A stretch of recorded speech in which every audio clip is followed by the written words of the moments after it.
The political strategist Roger Stone was Donald Trump's consultant during his election campaign, and he's with me in the studio now. Good morning to you. Great to be here, thank you. A different sounding Trump. Is he a new Donald Trump?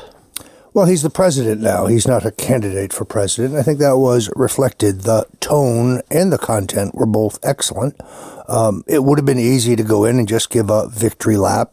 2 million new jobs created, record stock market, record low levels of unemployment among both African Americans and Hispanic Americans, for example.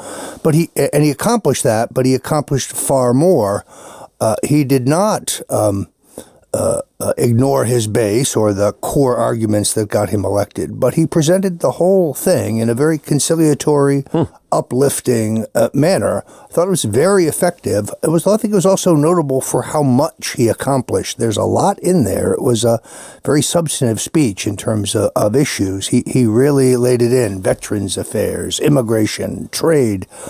It was chock full. But the tone was so different. Couldn't have been more different in a way from his inauguration speech just a year ago. Does that suggest to you that he has decided that he is now going to try to present a different Donald Trump to the nation, a different face? Well, I think like every president, he is growing into the job. One thing I noticed, you will appreciate this, is he's learned how to make the microphone come to him.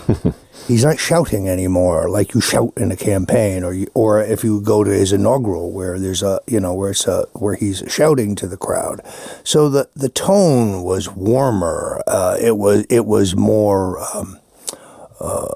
It was more attractive, I think. More, and less bellicose. The vocabulary was much less bellicose than a year ago, and indeed for much of the time during this last 12 months. Well, fortunately, he had a lot of very solid accomplishments to point to. He had an aspirational agenda that he continued to push, but I also think he was very effective in terms of subtly goading the Democrats for bipartisanship and to work together.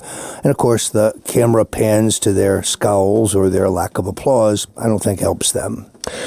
But he's delivered the speech. He will now go home, and I don't know whether tonight he will wake up and start tweeting again, and he'll be doing the sorts of things. Presumably he will return to doing the sorts of things that have earned him a certain amount of ridicule on the part of many people outside the party and indeed inside the Republican Party.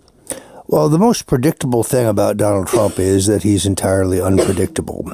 Yeah. He doesn't come from the world of being a career politician. He does understand the necessity of galvanizing and motivating your base, particularly after a very close election.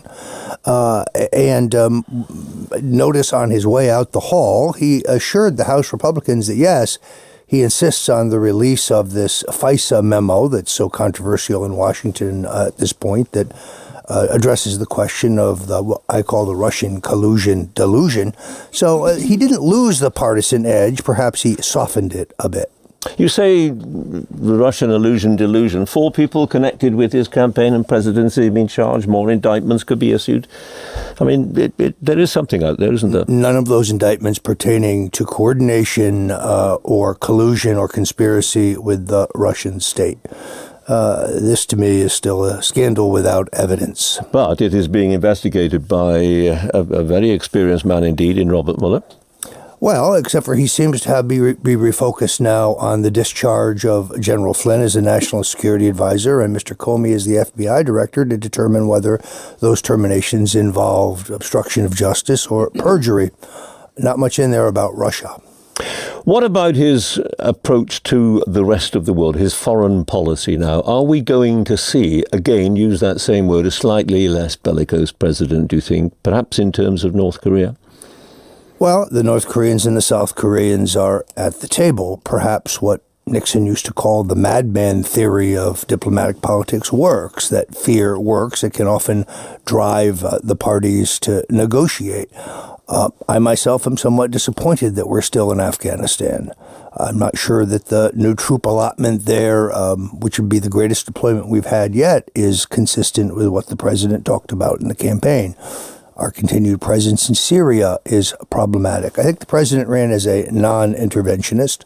I think the generals are are persuading him that it's not quite that easy, at least not as easy as some of us think. But even there, I think that that he is striking a new tone.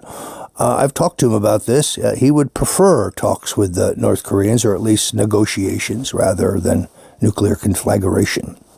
And a final thought, difficult for you to answer perhaps, but and it may be a silly question in some ways, but is he concerned about, is he aware of even the figure that he cuts in many people's eyes? I mean, a lot of people look at Donald Trump, President of the United States, and say, for heaven's sake, can he really be the President of the United States? Does that bother him? Does it get to him?